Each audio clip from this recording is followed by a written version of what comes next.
কতবার বলবো ভাই যে এই ফোনটা এটা উপকার যেমন করে, জীবনটা ধ্বংস করে দেয়।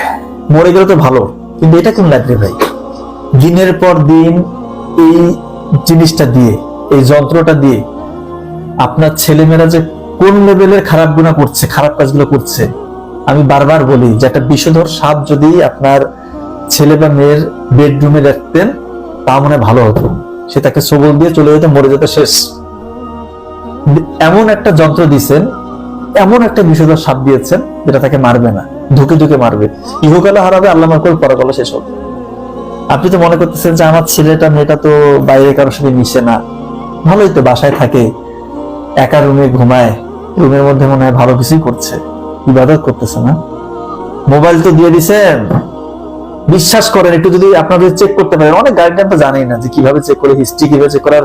ছেলেমেয়েরা এত চালাক, ওয়াচ হিস্ট্রি সব ডিলেট, কি দেখছে কোনো কিছুই পাবেন না। যার দেখবেন ওয়াচ হিস্ট্রি ডিলেট, ওর মধ্যে ঘাপলা, তার মানে ও খারাপ কিছু দেখছে। ভাই মানে কেমনে বুঝে এটা যে এমন ভয়াবহ একটা অবস্থায় বাংলাদেশে, গোটা বিশ্বব্যাপী গেছে। আমার তো একটা মুসলিম দেশ, আমরা